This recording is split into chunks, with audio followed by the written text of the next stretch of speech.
Hello everybody, welcome to my channel. नमो नमः। आज का विषय है मणिका कक्षा 9 पाठ 10। इसका प्रश्न उत्तर अभ्यास में सीधे प्रवेश करते हैं। प्रथम अभ्यास है निम्नलिखितानां प्रश्नानां उत्तराणि एकपदेन लिखत। नीचे लिखे हुए प्रश्नों के उत्तर एक पदेन अर्थात एक शब्द में दें। स्वाति नामकः मुनिः कया पीड़ितः अभवत। स्वाति नामकः, स्वाति नाम वाला, मुनि कया पीड़ितः अभवत, किसके द्वारा पीड़ित हो गया। पिपासया, प्यास से पीड़ित हो गया था। मुनिना, मुनि के द्वारा, कीदृशः कैसा, शब्दः शब्द, श्रुतः सुना गया, मुनि ने कैसी ध्वनि सुनी थी। आह्लादकरः आनंददायक। मुनिः किं विस्मृत्य वेगेन आश्रमम् आगतवान्। मुनि क्या भूलकर वेगेन अर्थात जोर से, बहुत वेग से, आश्रम की ओर आगतवान लौट आया। त्रिशाकुलताम, प्यास को भूलकर वो लौट आया था। मुनिना, मुनि के द्वारा, यत संगीत साधनम, जिस संगीत साधन निर्मित किया गया, जो संगीत साधन निर्मित किया गया, तस्य किम नाम, उसका नाम क्या है। मृदंगः, मृदंग उसका नाम है। भरत मुनिना, भरत मुनि के द्वारा, किम शास्त्रम, कौन सा शास्त्र, विरचितम रचा गया। नाट्य शास्त्रम, नाट्य शास्त्र उन्होंने रचा था। रेखा गणितस्य कः, रेखा गणित का क्या सिद्धांत, सिद्धांत सुल्बसूत्रेषु, सुल्बसूत्र नामक ग्रंथों में पूर्वमेव, पहले से ही, निरूपित किया गया है। पाइथागोरस इति, पाइथागोरस नाम से जो प्रसिद्ध है वो पहले से ही सुल्बसूत्रों में वर्णित है। कस्मिन् विश्वविद्यालये, किस विश्वविद्यालय में, कृषि आयुर्वेद पशु विज्ञानम, कृषि आयुर्वेद पशु विज्ञान इत्यादि विषयाः अध्याप्यन्ते स्म, विषय पढ़ाए जाते थे। यानी कौन से विश्वविद्यालय में ये विषय पढ़ाए जाते थे। नालंदा विश्वविद्यालय, नालंदा में पढ़ाए जाते थे। प्राचीना भारतीय विज्ञान परंपरा कीदृशी आसीत। प्राचीना पुराने काल की भारतीय विज्ञान परंपरा कीदृशी यानी कैसी आसीत थी। अति उत्कृष्टा, इतना भी हो सकता है उत्तर, बहुत उत्कृष्ट थी अथवा अति उत्कृष्टा।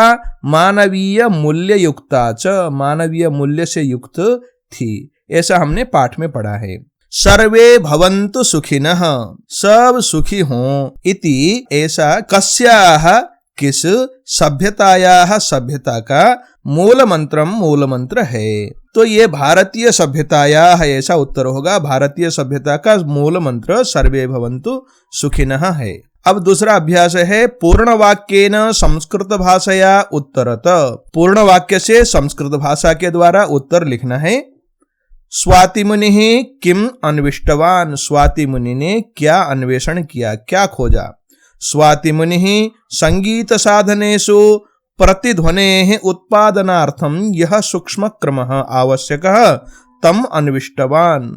संगीत साधन के निर्माण के लिए जिस प्रतिध्वनि अनुरणन की आवश्यकता थी, उस सूक्ष्म क्रम को उसने खोज लिया, जिसके कारण बहुत से वाद्य यंत्र बन सकते थे। उनमें से उसने मृदंग बनाया था। प्राचीन भारतीय विज्ञानस्य पंचशाखानां नामानि लिखत। प्राचीन भारतीय विज्ञान के पंचशाखा यानी 5 शाखाओं के नाम लिखना है। प्राचीन भारतीय विज्ञान के बहुत से शाखाएं हमने पाठ में पढ़े हैं। उनमें से हैं भौतिक विज्ञानम, रसायन विज्ञानम, जीव विज्ञानम, भूविज्ञानम, खगोल विज्ञानम च। इतने को, जो लाल अक्षर में है, इतने को आप पाठ में से निकाल सकते हैं। वहां पर ज्योतिषम, कृषि, वास्तु, बहुत सारे विषय वहां पर लिखे गए हैं। उनमें से मैंने ये छांटे हैं। वृक्षाणाम पर्णैः, वृक्षों के पत्तों के द्वारा, काह क्रियाः क्रियन्ते, कौन से क्रियाएं किए जाते हैं। प्रकाश निस्सारण प्रक्रिया, पर्णस्य अवान्तर भागाः, पर्णकेषु स्थितः प्लाज्मा, बीज निर्माणम आदयः।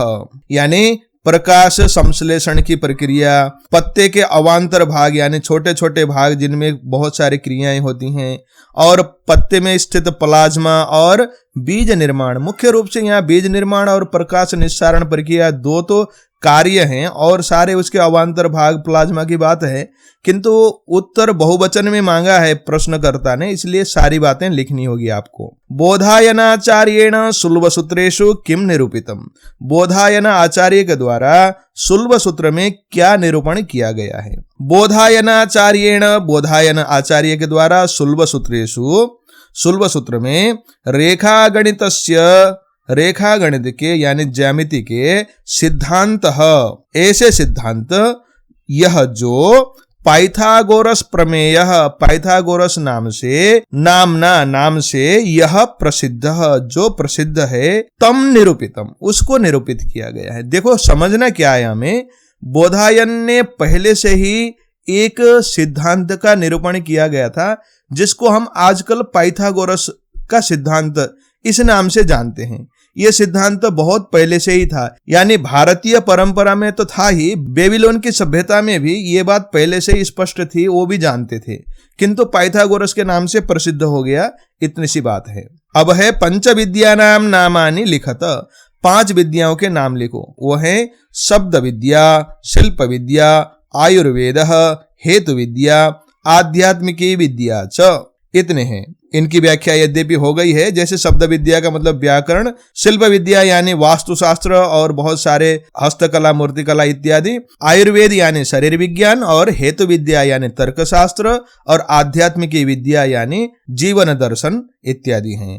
प्राचीना भारतीय विज्ञान परंपरा कीदृशी आसीत। प्राचीन भारतीय परंपरा कीदृशी, कैसी आसीत थी। देखो भारतीय परंपरा कैसी थी, अति उत्कृष्टा मानवीय मूल्य युक्ता च, इतना ही आपको पाठ में से उतारना है और बाकी प्रश्न से बन जाएगा।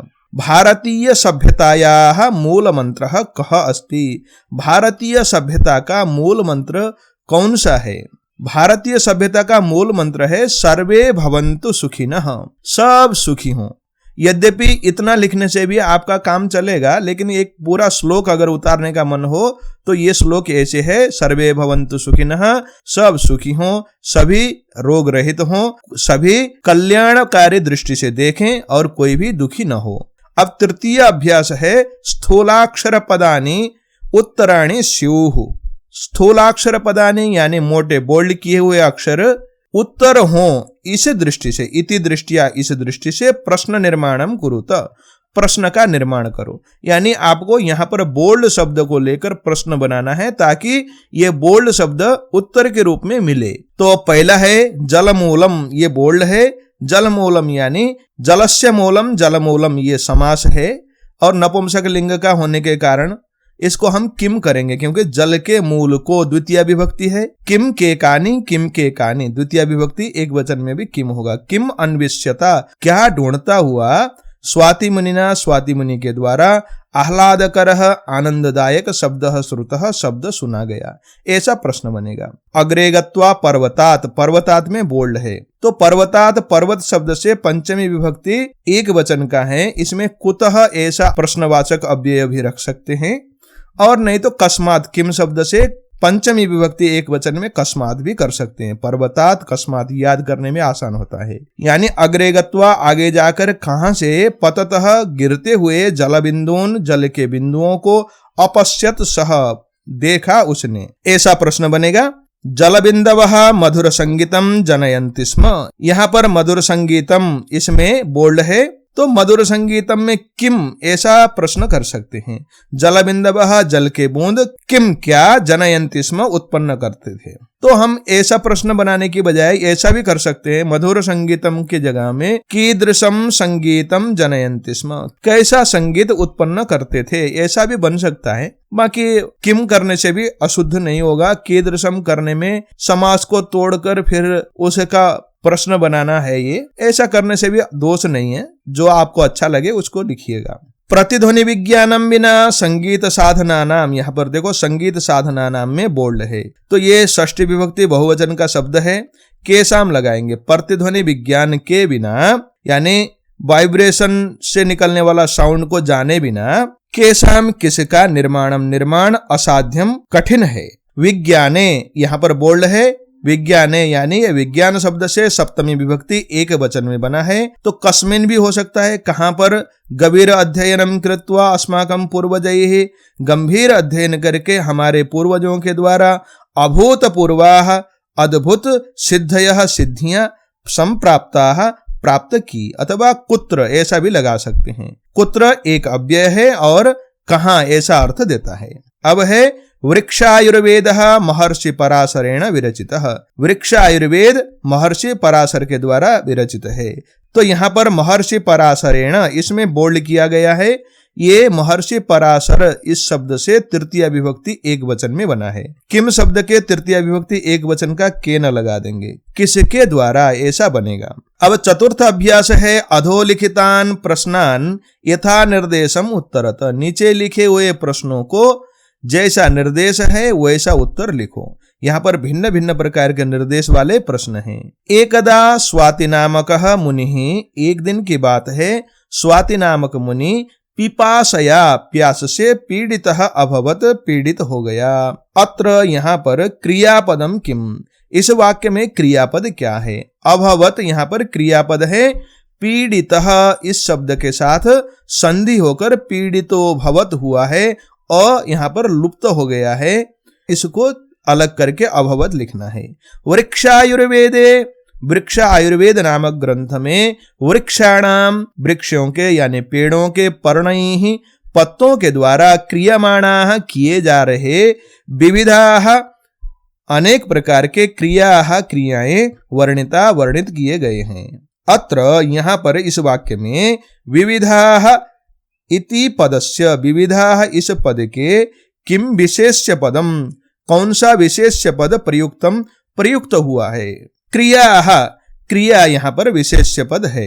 प्रथमा शब्द विद्या तो, पहली शब्द विद्या तो व्याकरणस्य व्याकरण के ज्ञानाय ज्ञान के लिए अभवत हुआ। अत्र यहाँ पर विशेषण पदम, विशेषण पद किम, विशेषण शब्द कौन सा है। तो यहाँ पर प्रथमा शब्द विद्या का विशेषण है। सर्वे भवन्तु सुखिनः, सब सुखी हों। अत्र यहाँ पर कर्तृपदम किम, यहाँ पर कर्ता पद कौन सा है। सर्वे यहाँ पर कर्ता पद है। सह त्रिशाकुलताम विस्मृत्य, वह प्यास को भूलकर वेगेन तेजी से आश्रमम आगतवान, आश्रम की ओर लौट आया। अस्मिन् वाक्ये इस वाक्य में स्मृत्वा याद करके इति पदस्य इस शब्द के किम विलोम पदम, कौन सा विलोम पद प्रयुक्तम प्रयुक्त किया गया है। यानी स्मृत्वा का विपरीतार्थक शब्द यहाँ पर कौन सा है, विस्मृत्य है। सर्वे संतु निरामयाः, सब रोग रहित हों। अस्मिन् वाक्ये इस वाक्य में रोग रहिताः, रोग से रहित, इत्यर्थे इस अर्थ में किम पदम प्रयुक्तम, कौन सा शब्द प्रयुक्त हुआ है। निरामयाः यहाँ पर रोग रहित इस अर्थ में प्रयुक्त शब्द है। अब पंचम अभ्यास है कथानक क्रमानुसारम अधोलिखित वाक्यानि पुनः लिखत। कथानक के क्रम के अनुसार यानी पाठ में हमने जैसे पढ़ा है उसी क्रम में यहाँ पर रखे हुए वाक्यों को हमें सीक्वेंस में मिलाकर रखना है। यहाँ पर अलग अलग करके रखे गए हैं आगे पीछे, उनको जोड़ के हम इस प्रकार से बनाएंगे। इनकी व्याख्या और हिंदी अर्थ हमने पाठ में कर ली है। आप यहाँ से इनको ऐसे कैसे उतारें। अब छठा अभ्यास है विशेषण विशेष्याणाम मेलनम कृत्वा लिखत। नीचे लिखे हुए विशेषण और विशेष्य को मेलन करके यानी जोड़ा बनाकर लिखना है। विशेषण है मधुरम और इसका विशेष्य है संगीतम। आह्लादकर इसका शब्द विशेष्य है। अत्युत्कृष्टा ये विशेषण है और परंपरा विशेष्य है। विविधाः विशेषण है, क्रियाः विशेष्य। सुखिनः इसका सर्वे विशेष्य है। अब हम सप्तम अभ्यास को करेंगे। अधोलिखित विद्यानाम विषयैः सह मेलनम कृत्वा लिखत। नीचे लिखे हुए विद्याओं का विषय के साथ मेलन करके लिखो। हमने 5 विद्याएं पढ़े थे। इन विद्याओं के अंतर्गत कौन कौन से विषय को पढ़ा जाता था। जैसे हेतु विद्या, इसमें न्याय दर्शन को पढ़ा जाता था। न्याय आदि यानी न्याय के साथ तर्क इत्यादि अनेक प्रकार के शास्त्र हैं, उनकी पढ़ाई होती थी। शिल्प स्थानम, इसमें यंत्र निर्माण विधि इत्यादि की पढ़ाई होती थी।